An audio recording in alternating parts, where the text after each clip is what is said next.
Hello everybody. Today we're going to make our final piece for our 1-inch cube. So I'm going to click a new, and I'm going to make a part.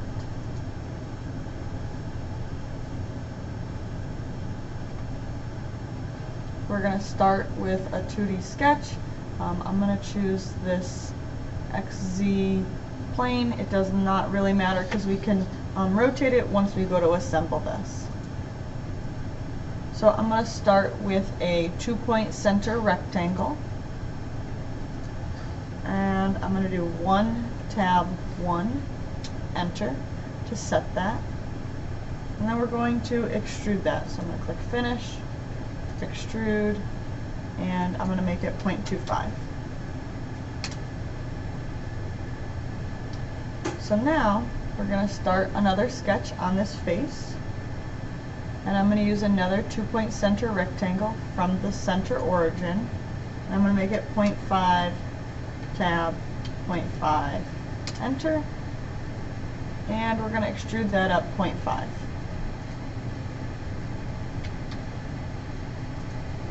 If you ever get to a point where you extruded the wrong amount, you can always edit that. So I'm going to right click, edit feature.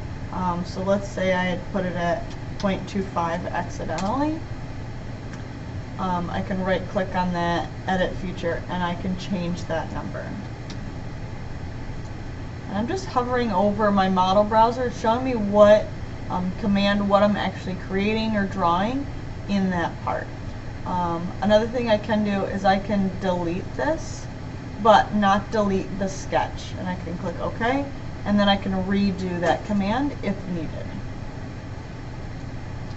Before we go any further, let's go File, Save. I'm still making sure it has to be in my U drive. I'm going to put it in my DDE folder, 1-inch cube, and then I'm going to just name it Silver Piece.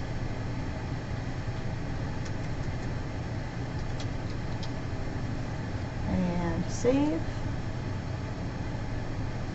And since we did that, let's go ahead and make it silver.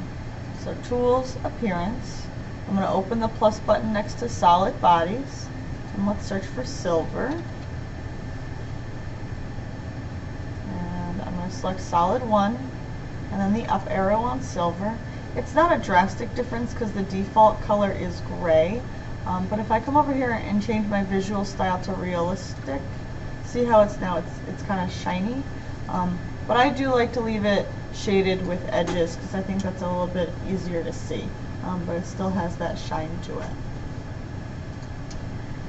So let's go ahead and start our sketch, and you can choose either of these surfaces. We're going to continue drawing our different views, so either one is fine. I think I'm going to choose my right side. I'm going to start with a line tool. I'm going to come over 3/8. 3/8. I'm going to come up 0.25. Oops, see how it snapped to that wrong angle? Let's redo that. Sometimes you have to be careful what angle it's snapping to. So if this is 0, I want to come straight up. Let's see if I can do it this time. 0.25 comes up. I'm going to come over 0.25. I'm going to come down 0.25. And I'm just going to close that square in. So right there, we just created 5 lines in total. So I'm going to click Finish, Extrude, and I'm extruding that closed square. So I'm going to cut that out, but I only want to go 0.25. I can click OK. Remember, that sketch isn't gone. Please don't follow along, but if I open that up, I can actually still manipulate this. Let's say I wanted this to be 0.5. And I can edit that, and it'll change my extrusion based on that, because those sketches become what's called consumed. So I'm going to put that back to where it was. I don't use the undo button very much, just because sometimes that can get you in a weird situation where you want to get back to somewhere and you can't. So I tend to just manipulate our features and manipulate our sketches. So if we did this, this was the right hand side, I need to do the same thing on the opposite side. So I'm going to come over here onto my left side. Now before we did it with lines, I'm going to grab 2-point rectangle and I'm going to form my rectangle. So I'm going to do 0.375 tab 0.25 to create that start. And I'm going to do one more rectangle, 0.25 tab 0.25, and I'm going to click finish. So that'll let me to extrude this side, and I'm going to cut it. So now I have the same design on both sides of my cube. If you noticed, I just orbited. You can use the cube over here to orbit. I tend to use a lot of keyboard and mouse commands. So on my mouse, if I use my scroll wheel, it zooms in and out. If I click the scroll wheel, it'll allow me to pan. And if I press and hold shift and click the scroll wheel like I'm panning, it'll allow me to orbit around my part. So I use that a lot. So before we get too far, I'm going to press File, Save. Anytime you're working in any Autodesk program, you want to save often.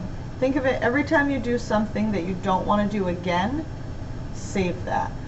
So that way, if for some reason the computer crashes, the program closes, you're not losing a significant amount of work. So now we're going to create a sketch on this other side. I'm going to grab my line tool, and I'm going to snap right to the corner, and I'm going to come over to the left. It might say 0, it might say 90, it might say 180, but I'm just going along the bottom to the left, 1/8.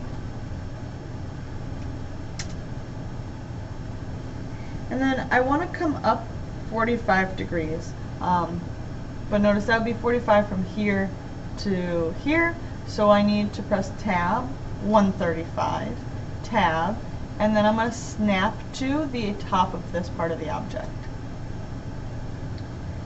And then I'm going to do the same side from that, or the same thing on the other side. So I'm going to come over here, 1/8. I'm going to come up, tab 135, tab, and I'm going to click the end of the object.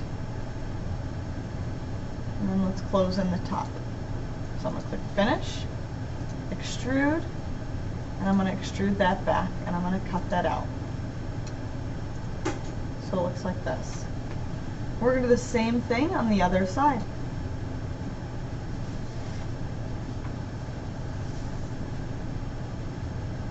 Start our 2D sketch on this surface. Now this can be a little bit more challenging because it looks like there's a line there because it's trying to show me what's on the other side. So I'm still going to come over 1/8. I'm going to press tab 135, tab, and I'm just going to draw that line in. And then I'm going to do the same thing on the other side. 1/8, tab 135, tab, and I'm going to draw that in. Finish, and extrude, cut. Okay. Occasionally, so mine did let me, I'm going to delete that. Occasionally, it might give some of you an error. It knows that my object is closed. Occasionally, if it doesn't want to extrude this, see how it's like trying to select the whole rectangle? If that happens, you may need to come back in and close that shape in. So I'm just going to outline the tops of these, and that'll close the shape, and then it will snap to closing that, and that'll be what it wants to extrude. Click OK. So that is our entire final part. So I'm going to click File, Save. Now I'm going to go over to Environments, 3D Print. I'm going to click the STL button, and it's going to prompt me to saving it just like all my other pieces. So I'm going to press Save, and then I can close out of the 3D print. I'm going to go File, New, and we're going to start our drawing. Just like before, the first thing I'm going to do is right-click Sheet 1, Edit Sheet, change it to Custom Inches. And I'm going to change that to 17 by 22. Base view. This is the base view I want because this is going to tell me the most information. So what we're doing is we're creating an orthographic drawing, and our front view is going to show us the most information about our part. I'm always going to make sure hidden line and shaded are selected. I'll show you what it looks like if that's not. And I'm going to click OK. So if it's not shaded, it's going to look like this. If I come so that way I'm near this red dotted line, I can right click, edit view, and I can change that setting. Same thing if my hidden view is turned off. We're going to project this up for our top view, our side view, isometric view. I'm going to click Create. That color showing up different, it's just the way it's reflecting that silver color, and that's okay. So we're going to start by dimensioning our right hand side. I'm going to annotate dimension, and I'm going to start with my overall width. Let's bring that up. And you may find if this is too close, I can move these down to give myself a little bit more space. It really depends on what you're trying to put where, and you can kind of manipulate that as you go. So I'm going to grab here. 0.25 is going to be my smallest dimension, so I'm going to make sure to clump that. I'm going to grab here. 0.75. And then because I don't want to bring my extension line over too much of the object, I'm going to put some of my dimensions at the bottom. So I'm going to click in here. 0.38 needs to have the tolerance changed to 0.375.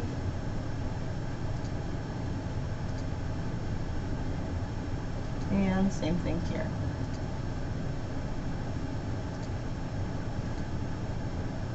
I don't need to go to the other side because we already did that earlier. I do want to show that this is 0.25 tall, and overall it's 0.75. So those should be all the dimensions you need for your right side view. Let's come over to our front view.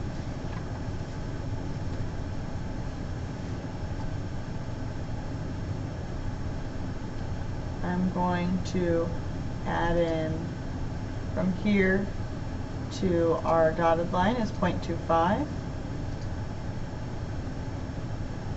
Well, actually, I'm going to press escape so my tool's not active, and I'm going to drag this out a little bit because I want to add this 1/8 first.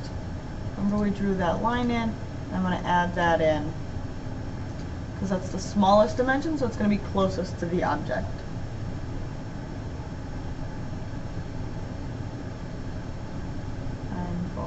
To say that I want this to be a 45-degree angle.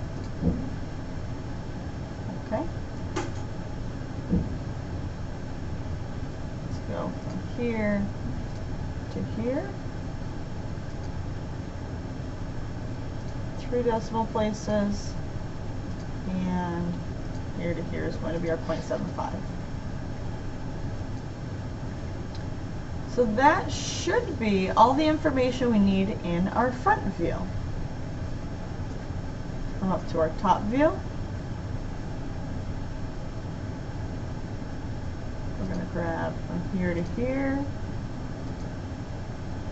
3 decimal places. And here to here.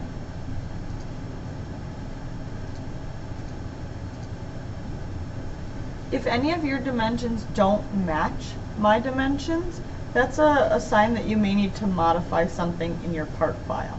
I'm going to take a moment to pause really quick. Let's file, save. We're not done dimensioning. but I just want to show you something. Same naming convention, press save. Yes to all, okay, saying do I want to update everything.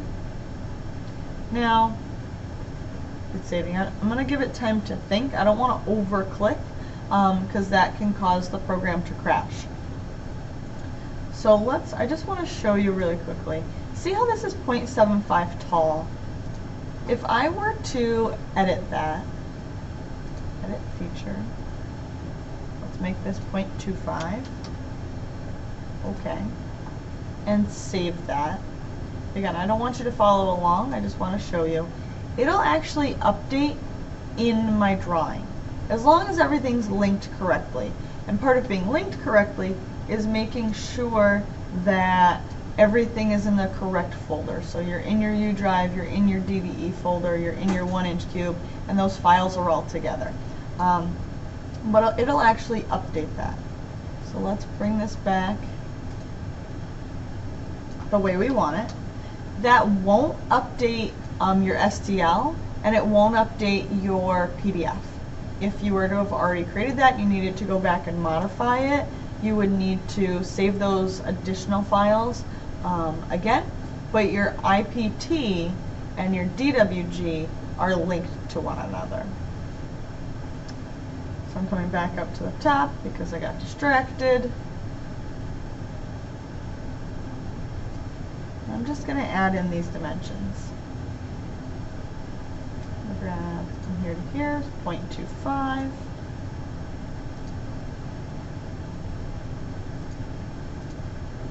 0.375.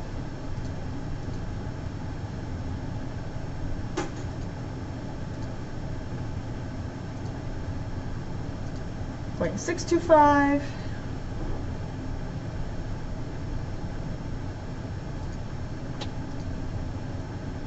0.75 and 1 total. So because of the complexity of this object, I'm going to add all those dimensions in, but those should be, if you notice, the same dimensions that we have over here in this view. Typically we don't want to duplicate them, but since this is early on and what we're working with, I just want to add all the dimensions necessary. If you notice, I didn't duplicate the height in the front and the side, and I didn't duplicate this angle one. So we didn't duplicate all of them, but you want to be mindful. Some of these would be duplicated, but because of the complexity of the part, we're showing it in multiple places. So I'm going to go File, Save. Notice it's thinking. Don't just keep clicking. Let it do its thing. And then I'm going to go to Export, PDF, same place. I'm going to press Save. And I'm going to come over here and take a look at the PDF for my silver piece. I just want to make sure everything that I want in that is actually in place. So that looks good. I'm going to hit X. That is the entire fourth piece of your puzzle cube. Make sure you attach your IPT, your DWG, your STL, and your PDF. So I'm attaching all 4 of these files to the Google Classroom assignment.